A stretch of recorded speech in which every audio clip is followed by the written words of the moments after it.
बिस्मिल्लाहिर्रहमानिर्रहीम अस्सलाम वालेकुम everyone. Hope you all are good in health. उम्मीद है सब बिल्कुल ठीक होंगे। Welcome to my channel biology basics with SM. Present है आपके साथ एक और न्यू टॉपिक लेकर बायोलॉजी का, which is lysosomes. Cell biology का हमने टॉपिक स्टार्ट किया हुआ है और उसमें डिफरेंट ऑर्गेनल्स को अब तक हम कवर करते आए हैं, जिनमें से आज हमने लाइसोसोम्स को डिस्कस करना है। लाइसोसोम्स को डिस्कस करते हुए थोड़ा सा हम प्रीवियस टॉपिक्स को भी जो है वो टच करेंगे, that is the endoplasmic reticulum और गोल्जी एपरेटस, क्योंकि उन टॉपिक्स को डिस्कस करते हुए भी मैंने ये बताया था कि लाइसोसोम, गोल्जी एपरेटस और एंडोप्लाज्मिक रेटिक्यूलम का आपस में जो है वो कनेक्शन है फंक्शंस की बेसिस पर। तो फिलहाल तो लाइसोसोम्स के बारे में बात करते हैं। लाइसोसोम्स को जो है वो मिड 20th सेंचुरी में एक Belgian scientist Christian René de Duve ने डिस्कवर किया था, और ये जो है ये सिंगल मेम्ब्रेन बाउंड ऑर्गेनल है, डबल मेम्ब्रेन्स नहीं है इसमें, सिर्फ एक सिंगल मेम्ब्रेन है, और मेम्ब्रेन का होना इसमें बहुत इम्पॉर्टेंट है। क्यों, वो भी हम आगे देख लेते हैं। थोड़ा सा डिड्यूव के बारे में बात करें कि डिड्यूव को 1974 में नोबेल प्राइज़ भी जो है वो अवार्ड किया गया था for his work in physiology and medicine. Next जो है वो लाइसोसोम्स का लफ्ज़ी मायने अगर देखें, अगर इसके वर्ड के मीनिंग्स को चेक करें तो क्या बन जाते हैं। लाइसो का जो वर्ड है it means something to split, to cut, तोड़ने वाला, ब्रेक कर देने वाला, एंड जोम मीन्स बॉडीज़। तो सेल के अंदर ऐसे ऑर्गेनल्स या ऐसी बॉडीज़ जो कि किसी भी चीज़ को, किस चीज़ को देखते हैं अभी, किसी भी चीज़ को तोड़ने में, स्प्लिट करने में, ब्रेक डाउन करने में जो है वो रोल प्ले करता है, ऐसी सेल के अंदर मौजूद बॉडीज़ या ऑर्गेनल्स को लाइसोसोम्स कहा जाता है। अच्छा जी, अब लाइसोसोम्स की शेप जो है वो it is a spherical sac like structure. Spherical है, सैक है, इस सैक के अंदर मौजूद क्या है, बहुत इंपॉर्टेंट है ये बात। लाइसोसोम्स का जो सैक है उसके अंदर बहुत ही स्ट्रॉन्ग डाइजेस्टिव एंजाइम्स मौजूद होते हैं। अगर इनका नाम हम डिस्कस करें तो इन एंजाइम्स को हाइड्रोलिटिक एंजाइम्स या हाइड्रोलेसिस भी कहा जाता है। ढेरों किस्म के ये हाइड्रोलिटिक एंजाइम्स हैं जो डिफरेंट किस्म की ऑब्जेक्ट्स को ब्रेक डाउन करने में, डाइजेस्ट करने में एक सेल की हेल्प करते हैं। ठीक है, तो डाइजेस्टिव एंजाइम्स या हाइड्रोलिटिक एंजाइम्स जो हैं ये क्या कर रहे हैं, ये दो तरह का काम कर रहे हैं। एक तो ये कॉम्प्लेक्स मटेरियल्स को या डाइजेस्टेड जो फूड मटेरियल्स होते हैं कॉम्प्लेक्स किस्म के, उनकी ब्रेक डाउन करने में हेल्प करता है। और दूसरा इम्पॉर्टेंट काम ये एंजाइम्स करते हैं कि जो भी सेल के अंदर वेस्ट मटेरियल्स मौजूद हैं जिनकी अब सेल को ज़रूरत नहीं है, उनको भी ये सेल में से ख़त्म करने का काम कर देते हैं। क्यों, क्योंकि इनका नाम ही लाइसोसोम है, इनका काम ही ब्रेक डाउन करना है। ठीक है, तो after the digestion of food and waste material, इसके फंक्शन के दौरान होता क्या है, एक डायग्राम के थ्रू पहले इसके फंक्शन को थोड़ा सा समझ लेते हैं।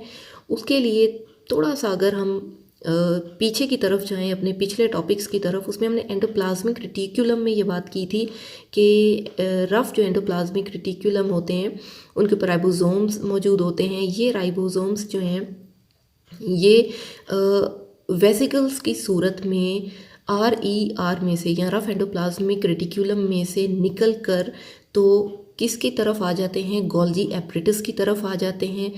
गोल्जी एपरेटस में आने के बाद, क्योंकि ये अपनी प्रॉपर फॉर्म में मौजूद नहीं होते, रॉ फॉर्म में मौजूद होते हैं, इनकी प्रॉपर मॉडिफिकेशन की जाती है, इनको थोड़ा सा मॉडिफाई किया जाता है सेल के यूज़ के लिए। उस मॉडिफिकेशन के लिए गोल्जी एपरेटस की सिस्टर्ने में इनको जो है वो रख लिया जाता है, वहाँ पे इनको मॉडिफाई किया जाता है। मॉडिफाई करने के बाद इनकी प्रॉपर पैकिंग होती है। ये सारी चीज़ें हम गोल्जी एपरेटस के टॉपिक में डिस्कस कर चुके हैं। अब लाइसोसोम की बात जब करेंगे तो उसमें ये है कि पैकिंग हो जाने के बाद जो है इन मटेरियल्स को लाइसोसोम के पास भेज दिया जाता है। ठीक है, अब ये जो लाइसोसोम है जिसके अंदर सॉरी जिसकी प्रॉपर पैकिंग हो चुकी है, जिसके अंदर डाइजेस्टिव एंजाइम्स मौजूद हैं बड़ी स्ट्रॉन्ग किस्म के, ये जो है जब ये गोल्जी एपरेटस से पूरी तरह मॉडिफाई होने के बाद रिलीज़ कर दिया जाता है, तो यहाँ इस डायग्राम में आप देखें, अब इसको कह दिया जाएगा प्राइमरी लाइसोसोम। प्राइमरी लाइसोसोम इसे इसलिए कहा जाएगा क्योंकि इसके अंदर भी जितना भी मटेरियल है उसकी सिर्फ स्टोरेज हुई हुई है, उसने अभी किसी भी किस्म की डाइजेशन या किसी भी किस्म की कोई स्प्लिट डाउन जो है वो या कट डाउन किसी भी चीज़ को करना स्टार्ट नहीं किया। असल काम लाइसोसोम का जो है वो अब जाके स्टार्ट होगा। प्राइमरी लाइसोसोम, यही जो प्राइमरी लाइसोसोम है जिसके अंदर डाइजेस्टिव एंजाइम्स मौजूद हैं, ये अब एक ऐसे वैक्यूल के पास जाएगा और ऐसे वैक्यूल के साथ जाकर फ्यूज़ होगा जिसके अंदर के टारगेटेड मटेरियल है। अब टारगेटेड मटेरियल से क्या मुराद है? देखें जी, ये टारगेटेड मटेरियल कोई भी चीज़ हो सकती है। ये टारगेटेड मटेरियल वो फूड पार्टिकल भी हो सकता है जो अभी अपनी कॉम्प्लेक्स फॉर्म में मौजूद है और उसकी ब्रेकडाउन होना ज़रूरी है, या फिर ये टारगेटेड मटेरियल कोई ऐसा वेस्ट प्रोडक्ट भी हो सकता है जिसकी अब सेल को ज़रूरत नहीं है, वो सेल के अंदर पड़ा पड़ा उसको नुकसान पहुंचा सकता है, इसलिए उसको ख़त्म करने के लिए ये जो वैक्यूल है ये एक प्राइमरी लाइसोसोम के साथ, ये देखें यहाँ पर फ्यूज़ कर जाएगा और फ्यूज़ कर देने के बाद वो जो टारगेटेड मटेरियल था उसको छोटे छोटे छोटे छोटे पीसेस में जो है वो कट कर देगा, स्प्लिट कर देगा। As you can see in the diagram, these are the pieces of the targeted material. Keep in mind, targeted material कोई फूड पार्टिकल भी हो सकता है जो अपनी कॉम्प्लेक्स फॉर्म में मौजूद था और अब उसको सिंपल फॉर्म में कन्वर्ट कर दिया गया है with the help of primary lysosome. और ये टारगेटेड मटेरियल कोई भी ऐसा ऑर्गेनल हो सकता है, सपोज़ कोई ऐसा माइटोकॉन्ड्रिया है, कोई ऐसा रेटिक्यूलम है, या कोई ऐसा जो है वो राइबोसोम है जिसका अब फंक्शन पूरा हो चुका है, इससे ज़्यादा अब वो कोई फंक्शन परफॉर्म नहीं कर सकता, बल्कि अगर वो सेल के अंदर रहेगा तो सेल को नुकसान ही पहुंचाएगा। इसीलिए इसको एक वैक्यूल के अंदर टारगेटेड मटेरियल के तौर पे सेव कर लिया जाएगा। जब यहाँ पे प्राइमरी लाइसोसोम इसके पास आएगा तो फ्यूज़ करके इसके साथ तो इसको डिफरेंट जो है वो छोटे छोटे पीसेस में कट ऑफ कर देगा। अच्छा जी, ये तो इस डायग्राम की हेल्प से हमने देख लिया कि किस तरह किसी भी फूड पार्टिकल की या किसी भी वेस्ट मटेरियल की जो है वो लाइसिस कैसे की जा सकती है या उसको कट डाउन कैसे किया जा सकता है। प्रॉपर अगर हम फंक्शंस की बात करें तो डिफरेंट जो इसके बहुत ही इंपॉर्टेंट फंक्शंस हैं वो ये हैं कि ये इंट्रासेल्यूलर डाइजेशन में हेल्प करता है। इंट्रासेल्यूलर डाइजेशन होती है एक, और शायद आपने पढ़ा हो, एक होती है एक्स्ट्रा सेल्यूलर डाइजेशन। वैसे तो दोनों में ही हेल्प करता है। एक्स्ट्रा सेल्यूलर में क्या होगा कि कोई भी ऐसी चीज़ जो सेल से बाहर जाकर डाइजेस्ट होनी है या उसकी ब्रेक डाउन होनी है उसमें भी हेल्प करेगा, और इंट्रा सेल्यूलर मीन सेल के अंदर रहते हुए भी करेगा। इसको आप ऑटोफैगी भी कह सकते हैं। देखिए, auto means self and phagy means to eat. तो ऑटोफैगी में क्या होगा कि ये अपने ही सेल के अंदर मौजूद ऑर्गेनल्स को खाना शुरू कर देगा या उनको ख़त्म करना शुरू कर देगा। जैसे भी डायग्राम में भी थोड़ा सा आपको एक्सप्लेन किया, तो सेल के अंदर की ही चीज़ को जब ये खाएगा तो उस प्रोसेस को ऑटोफैगी कह दिया जाएगा। और ये फॉरेन मटेरियल्स को भी डिस्ट्रॉय करेगा। फॉरेन मटेरियल्स अब क्या चीज़ें हैं? फॉरेन मटेरियल्स में कोई वायरस हो सकता है, कोई भी बैक्टीरिया हो सकता है। तो वैसे तो फूड पार्टिकल भी हो सकता है, लेकिन food particle is not harmful.